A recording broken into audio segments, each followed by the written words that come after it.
These aren't just tales from the sea. They are 3 true cruise ship horror stories based on real events. You'll hear from a man who took a wrong turn, a woman traveling alone, and a teenager who saw something he was never meant to see. First, a passenger stumbles into a ship's hidden morgue and uncovers the chillingly routine method for handling death at sea. Next, a solo traveler discovers her locked cabin is no protection against a crew member who wants her to know he can get inside whenever he wants. And finally, a teenager wanders onto a restricted deck and finds terrifying evidence of a secret passenger the crew will do anything to deny exists. Remember, the most terrifying monsters aren't in the depths below. They're in the cabin right next to you. Subscribe and turn on all notifications so you don't miss what happens next.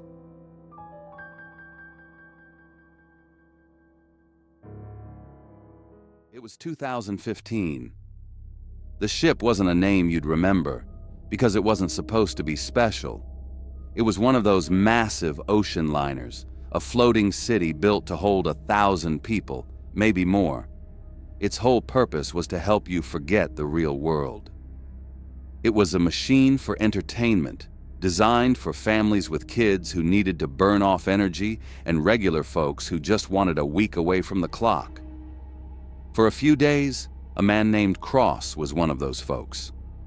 Life slowed down to a simple rhythm. You woke up when you wanted, you ate, you found a chair on the deck. The sun beat down, and the only sound was the deep, steady drone of the engines far below and the endless rush of water against the side of the ship. It was exactly what he needed. A perfect break from a life of hard work. But that break was about to be shattered. A storm came out of nowhere, swallowing the clear blue sky. It rolled in fast and mean, turning the Caribbean from a postcard into a churning pot of black water. The captain's voice, calm and practiced, came over the speakers in every room, telling everyone to get back to their cabins and stay there. Just like that, the music stopped. The laughter died. The happy noise of 1,000 people on vacation was replaced by a heavy, waiting silence. From his room, Cross watched the storm hit. Rain came down sideways, hammering against the thick glass of his window. He could feel the whole ship fighting the waves, and a long, deep groaning sound came from the metal frame around him, like a giant animal in pain. Then the lights flickered and died. It was a perfect, sudden blackness. For a few long seconds, there was nothing but the dark and the noise of the storm. Then, the emergency generators somewhere deep in the ship coughed to life, and the hallways outside his door filled with a dim, ugly orange light that made everything look wrong. Cross couldn't just sit there. He wasn't built for it. An hour went by, then 2. The feeling of being penned in, of being trapped in that small room, started to crawl all over him. He figured he'd go find a bar just to see another human face, to do something other than stare at the walls. He stepped out into the empty corridor. The orange light cast long, strange shadows that seemed to move as the ship rocked. As he was making his way down the hall, bracing himself against the walls, the ship took a hard, violent roll. It threw him sideways, and an unmarked service door right next to him was jolted open with a loud bang. It was a heavy steel door, one he wasn't supposed to see, let alone open. He looked down the empty hall. No one was around. He didn't think twice. He pulled the door open the rest of the way and slipped inside. He was in the guts of the ship now. The fake glamour of the passenger decks was gone. Here, the ceilings were low, with thick bundles of pipes and wires running across them. The air was thick with the sharp chemical smell of industrial cleaners and engine grease. He was immediately lost. Every hallway looked the same as the last, but he kept going deeper, pushed on by a dumb curiosity to see the real workings of this place. The only sound was the constant, powerful drone of the machinery that kept the city afloat, and every so often the loud clang of metal on metal from somewhere far away. He walked for what felt like a long time. With every turn he took, the air got colder. The warmth of the ship was gone, replaced by a damp chill that clung to his clothes. The smell started to change too. The chemical scent faded, and underneath it was something else, something organic and foul that he couldn't place. At the end of a long, narrow hall he saw it, a small, plain, refrigerated door, the kind you'd see in a restaurant kitchen. A single bare bulb in a wire cage on the ceiling cast a harsh, white glow on its metal surface. He stopped. Every part of him screamed to turn around, to get out of there and go back to his room. But he couldn't. He had to know what was in there. He reached out, his hand wrapping around the cold, heavy handle. He took a breath, turned it, and a puff of frigid air hit him in the face as he pulled the door open. The cold was sharp, and the smell punched him right in the gut. It was the unmistakable smell of a butcher's freezer, but mixed with a sickeningly sweet, metallic odor. It was the smell of death. As his eyes adjusted to the dim light inside, he saw it wasn't a freezer for food.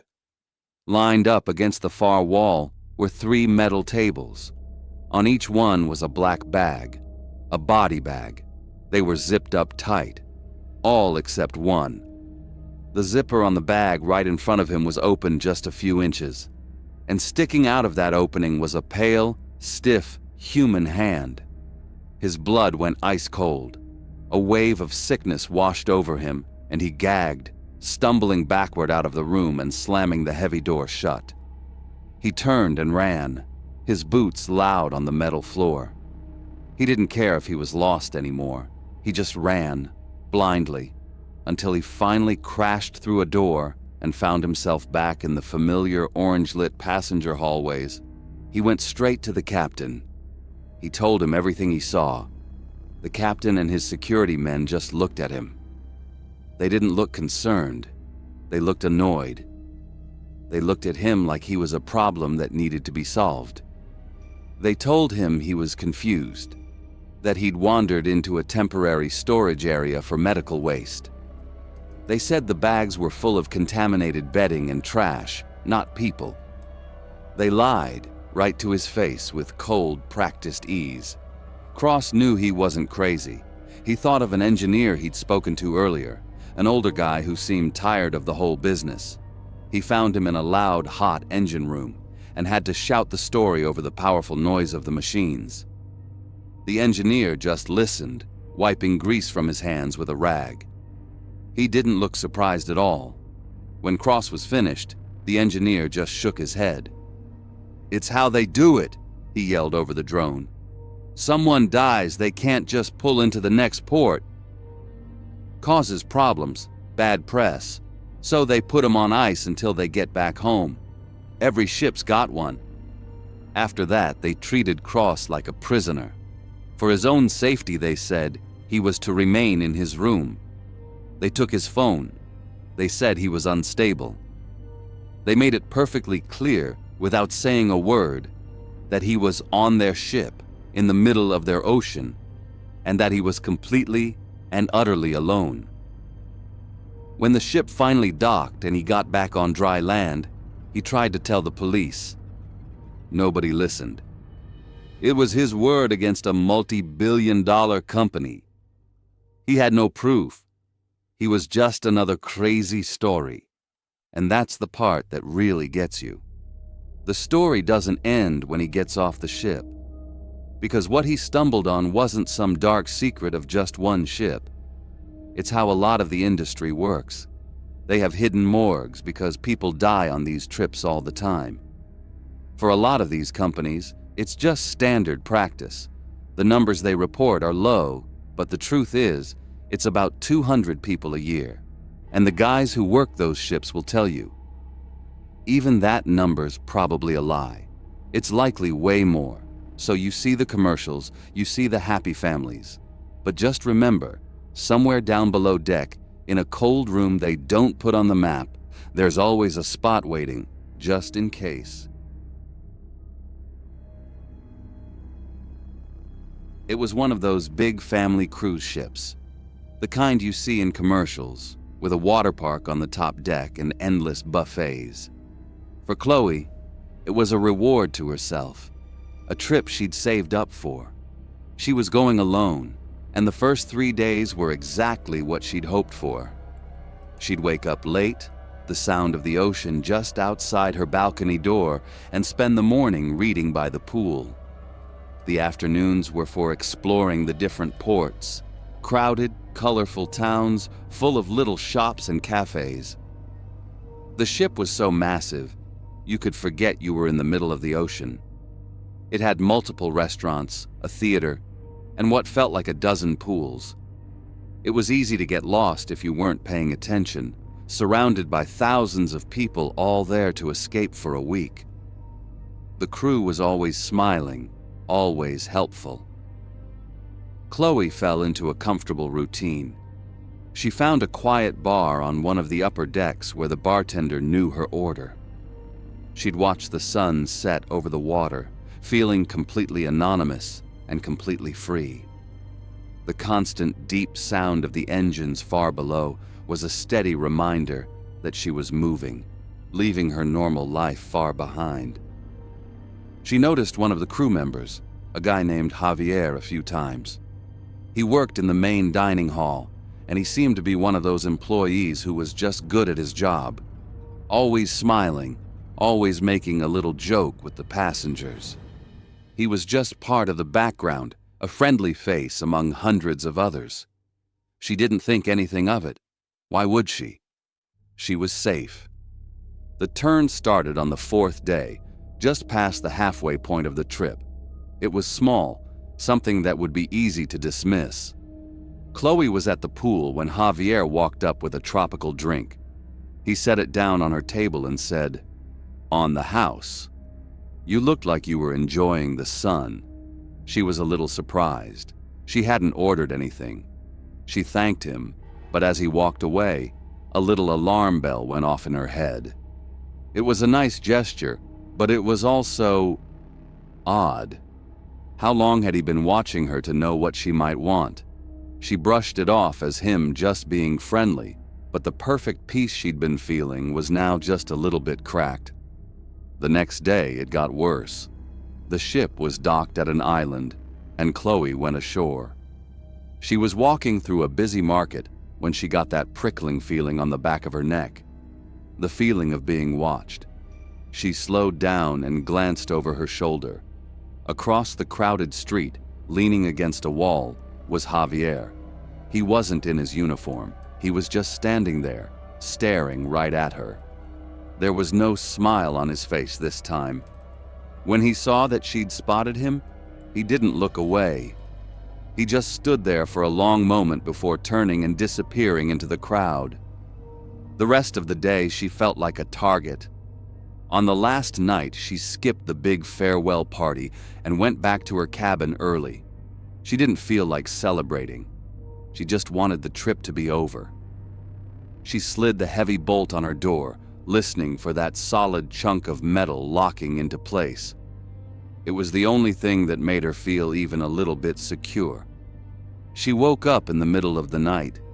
It was pitch black, and for a second, she didn't know why she was awake. Then she knew.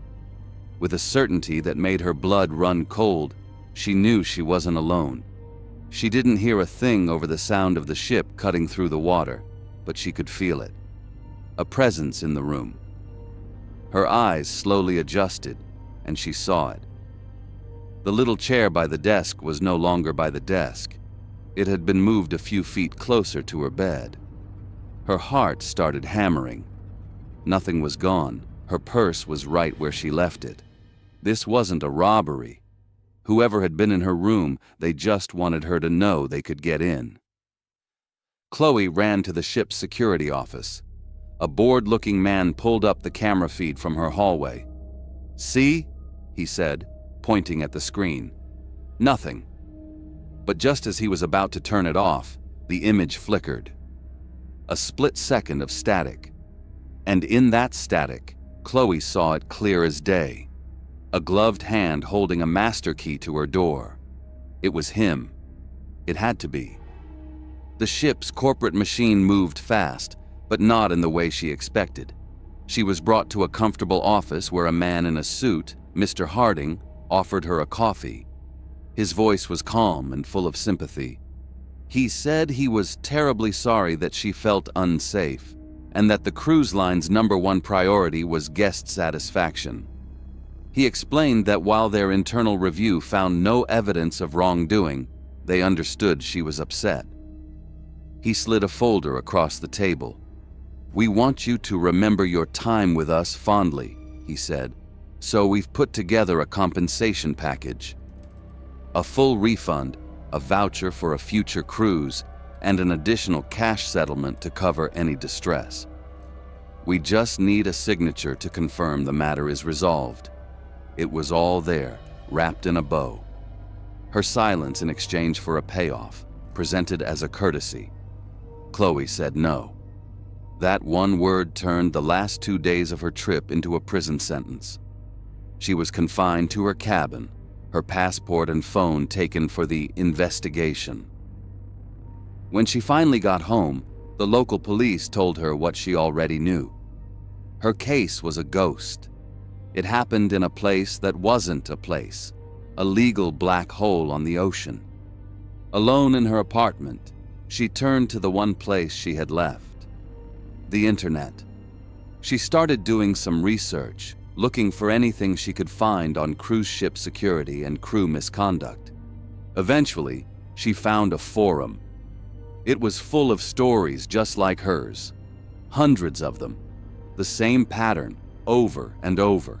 Waking up in the dark, the crew member who was a little too friendly, the security office that saw nothing, the lawyer who tried to downplay it all with a checkbook and a non-disclosure agreement. It was a system designed to make problems like her disappear. In one post, a former journalist who had investigated the cruise lines laid out the cold, hard facts she had uncovered. Chloe felt sick as she read that in the first 3 months of that year alone, the FBI had received 48 crime reports from cruise ships. Most of them were for assault and harassment. The post ended with a quote from a maritime lawyer. "Whatever the official number is, you can bet the real number is 10 times higher. Most victims are paid to be silent." Chloe finally understood. She wasn't just a victim of one man. She was a victim of a system that allowed men like him to thrive. She took a deep breath and began to type, adding her own story to the choir of warnings.